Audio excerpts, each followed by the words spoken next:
First of the webisodes on the English language and English in 3 minutes. The very first thing we're going to start with is really the foundation of the English language, and that's the parts of speech. You can look at all the words that we use in the English language, words that I'm speaking to you now, words in songs, words from our conversations, words your friends say to you, words that people shout at you, words you've said to others, and you can put all of those words into 8 basic categories. These categories are the parts of speech. There are 8 parts of speech, as it says on there. The parts of speech, they're kind of like bins full of words that are really like the DNA of the English language. If you take them and put them together in a certain way, you can breathe life into your sentences and make meaning out of your thoughts. In a way, they're like the Lego pieces. At least the ones I had when I was growing up, where you just only had basic shapes. But with those basic shapes, what you can do is you can take them and use them in different ways to combine them and build something out of them. And basically what we end up building a lot of times are sentences. If you were to use them in poetry, these same words, these same parts of speech, you build lines of verse or lines of poems. But in any case, that's how the parts of speech work.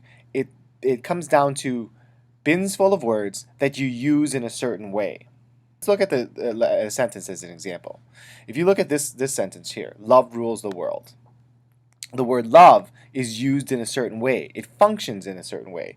In this case, love functions as a noun. It's a thing. It's an idea. And the nouns will go into much more detail later, but nouns are really people, places, or things, or ideas. If you take the word love and you were to take out of the bin and reuse it in a different way, you have love acting as kind of something that you do.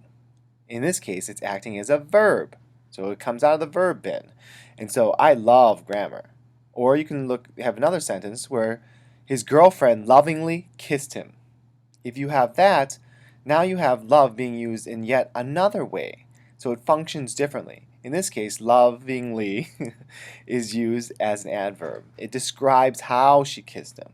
And so it's telling a little bit more about your action, in which case this makes it an adverb. So look at this sentence right here. Wow, love really does make the world better, and it can be used to teach grammar. How is love being used in this sentence? Can you guess? You got it. Love is being used as a thing. In this case, love isn't an action. Your action is does, and then in the second part of the sentence, the action is can be used. But in any case, we'll get into more detail about that later. But what you really need to know about the parts of speech is that it's taking words and using them in different ways. This last sentence, by the way, has every single part of the speech, has every single part of speech in the English language used in it. And you'll learn soon what these parts of speech are.